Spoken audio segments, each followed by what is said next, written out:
The SVS PB4000 has changed my entire movie watching experience in my home theater. Gone are the days of fiddling with knobs and controls to dial in your bass response. No more walking back and forth to adjust levels and settings because the PB4000 has app control. This is my review of the SVS PB4000.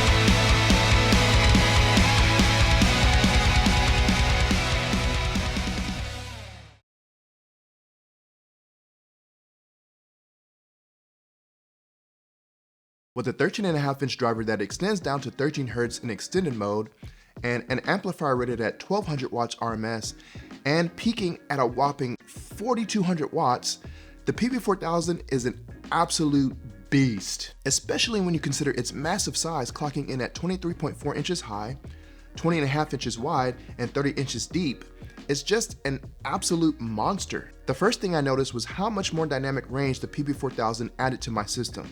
And this is before running my room calibration with my Anthem Arc Genesis software. Straight out of the box, I put the PB4000 through its paces and immediately started watching some bass-heavy movies without any adjustments because I wanted to see how it performed without any help from room correction. And man, while the PB4000 obviously needed to be dialed in with some room correction for my room, as would any speaker or sub, I immediately felt its presence in a way that I had not experienced with any of my previous subs. The PB4000 just has a different sound than my previous subwoofers.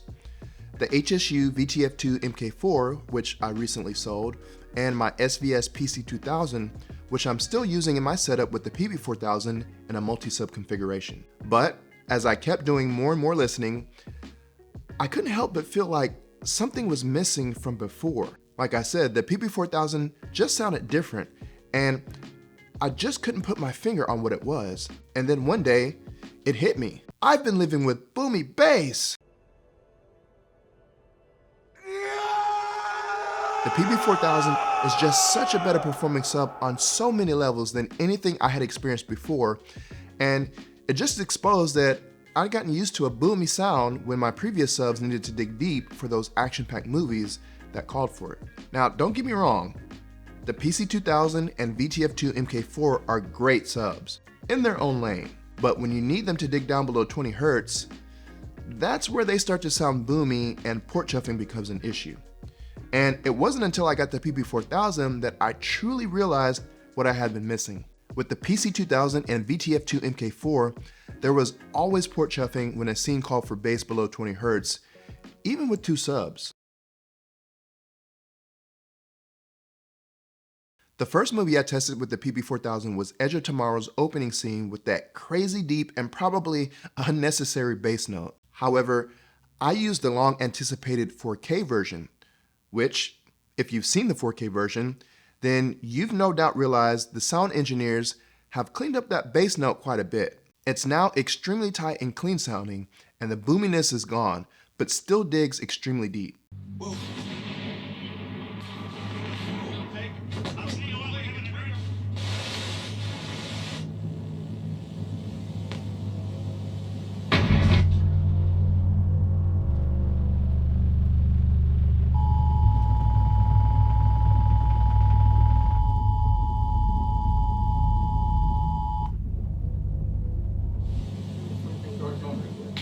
I'm not sure if we're even on the air. The PB4000 makes my room sound bigger than it actually is by seemingly expanding the soundstage outside of my walls, extending that expansive sense of space. Oi, mate! I think there's something wrong with your suit. Yeah. There's a dead guy in it. Hey! What? How do I turn the safety off of my weapon? What? How do I turn the safety? My mark! Stand by to deploy! Activate drop lines! Remember! The next demo I tested was Ready Player One. The race scene is nothing new, but it's still at the top of the list of premium demo material for dynamics and deep bass notes. I particularly want to see how the PB4000 handles whenever Kong is on screen.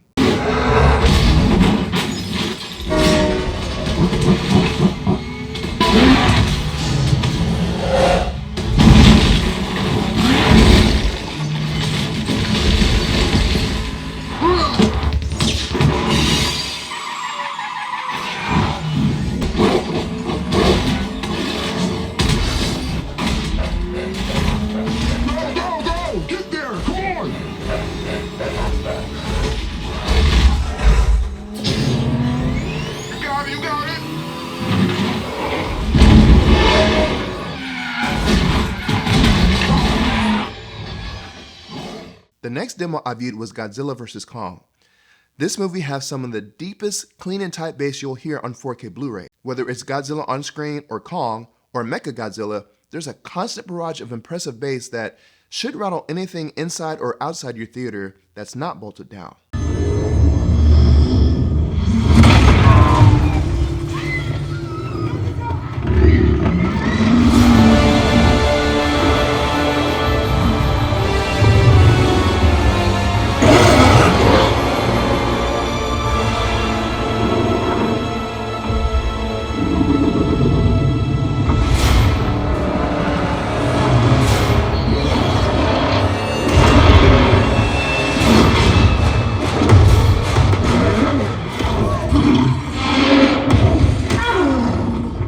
The last demo I picked is a movie you probably haven't heard of in a while, and one that I haven't seen in years, Super 8, specifically the train scene. This scene is absolutely insane and has some super low sustained bass for about a minute that will give your subs a pretty intensive workout. Guys, watch out!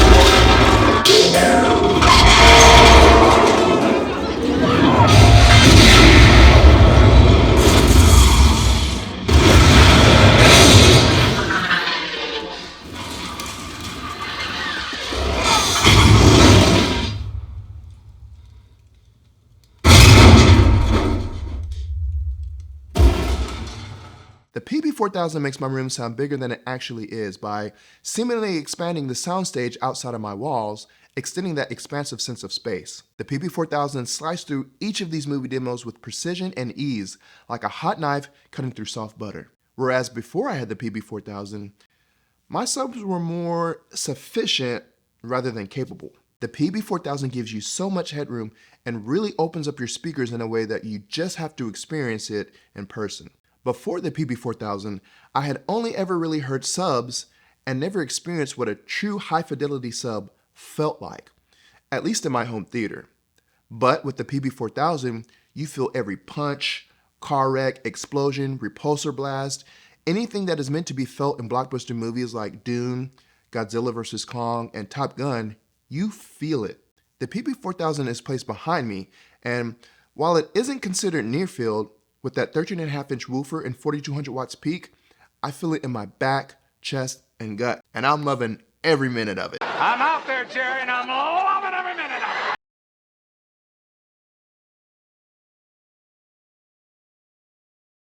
If we take a look at Anthem Arc Genesis, you can see I've got some pretty nasty dips and nulls in my theater right around 25 Hertz, and another at 50 Hertz, and a few more around 100 and at 200 Hertz. Now, some of this is probably due to placement, but I really only have one place in my theater for the sub because it's just so huge. But this is why relying on only one sub is never recommended, no matter how big or how small your space is, because it's very hard to get equal bass for an entire room with just one sub. But after Arc made its corrections, I'm getting a pretty flat bass response down to about 18 Hertz, which is pretty incredible, as I've never been able to get bass that low in my room. Now, if we take a look at the SVS app, you've got a lot of things that you can do in here. So at the top, you'll see the name of your subwoofer, or if you have another one, you can connect to a different one. And then you'll find the volume gain. Then you have presets, and under presets, you have none, music, movies, custom, or default. And then under options, you've got home and volume, low pass filter, phase, polarity, parametric EQ, room gain compensation, port tuning, and presets. And then you can turn the subwoofer on or off. And then under the menu here, it looks like we get some of the same options that are here on the home screen. So I guess you can configure the home screen if you want, but if we hit menu, we can see we have home and volume, low pass filter, phase, polarity, parametric EQ, room gain compensation, port tuning, presets, system settings. You can contact support, and then you have a tutorial. So I'm not gonna do a deep dive into this app. It's pretty self-explanatory. if you have SVS subwoofers that have app control, then it's pretty simple. And honestly, I don't really use this too much. I don't use presets or anything like that. If I need to, then I can open up my phone and I can adjust the volume control. But one reason why I really love this sub is for when you are doing your room calibration. So I use Anthem Arc Genesis, and sometimes when I'm doing Anthem Arc Genesis, it might tell me that my subwoofer volume is too high and that I need to adjust it. Well, before I used to have to go walk over to the sub, adjust it a little bit, walk back to the computer, hit resume on Anthem Arc Genesis, and then there's been 3 or 4 times where it's told me that the volume is still too high. With an app, I can just sit in my seat, or I can be remote, because usually what I do is I leave the room when I'm doing Anthem Arc Genesis, and then I just remote connect into the computer so that I'm not in there. But the other day when I was setting up the sub with Anthem Arc Genesis, it told me that my volume level was too high and it asked me to turn it down by 6 dB.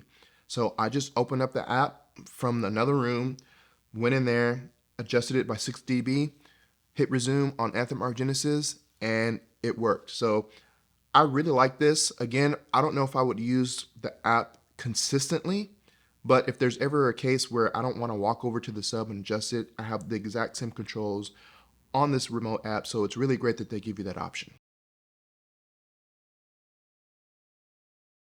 So this is the PB4000, the SVS PB4000, and I absolutely love this thing. Since I've had it, I've watched a ton of content, watched a bunch of movies, watched a bunch of demos, and this thing just continues to just mow down anything that I throw at it. So this is their 13.5-inch subwoofer, and this thing is an absolute beast. I mean, you can see how big it is right next to me. I'm 6'1", 225, and this thing is massive. I basically only have one place that I can put this in my room. I would like to try it in the front of my room. However, I don't think I'm going to be able to do that by myself. This thing is over 100 pounds, I believe.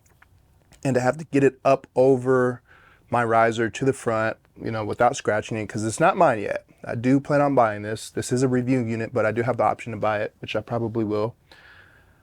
But right now, this is where it's going to sit because it's just so massive. But I absolutely love this subwoofer. It's one of the most integral pieces in my home theater now that I have it. Now this sub integrates very well with my LCR, really my whole system, but I'm also using, for my LCR, I'm using Arundel all across the board LCR. So for my center channel, I'm using the 1723 Center S, and then for my left and right, I have some review speakers. If you haven't checked out that video, you can check that out. You can check out the video for the 1723 as well. But my left and rights are 1961s, and this subwoofer integrates with them so well. So I'm crossing over my speakers, my LCR, at 50 hertz right now. First time I've ever done that. I usually always cross my speakers over at 80 hertz, depending on what type of speaker they are. If they're like surrounds or in ceilings, or Dolby Atmos, whether they're mounted or in ceiling, I usually do those around 90 hertz because those don't usually go that low.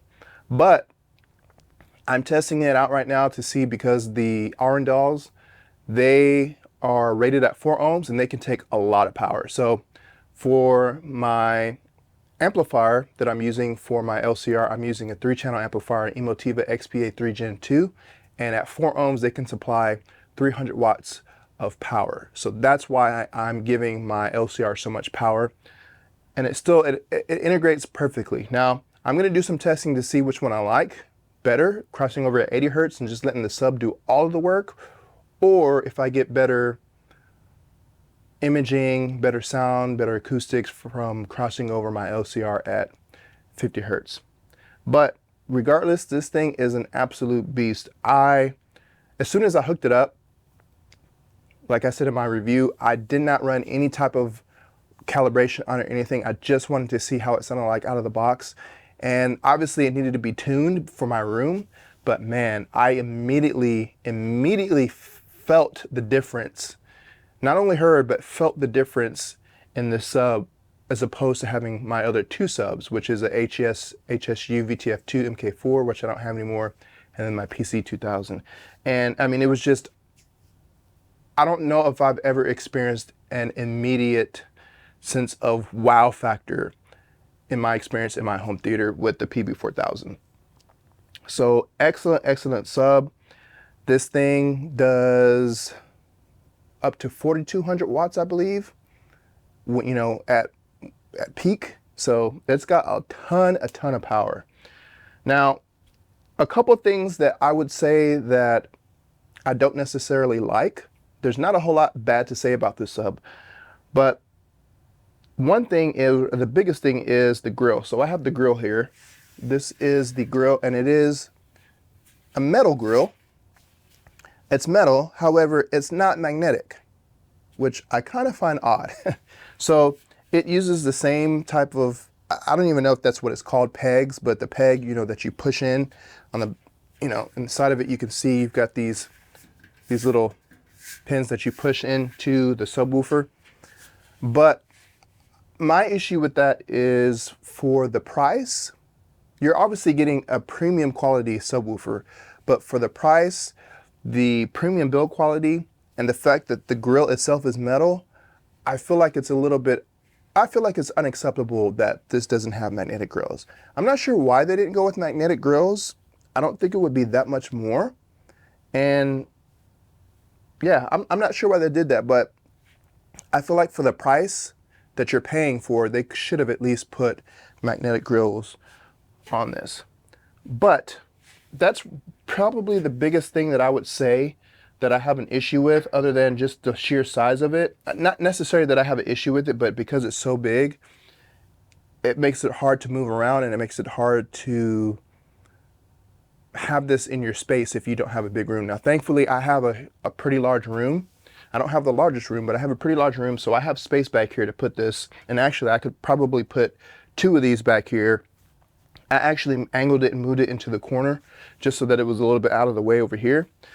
But yeah, I love this sub. It's got, you know, 13.5-inch woofer. It's got a really stiff cone.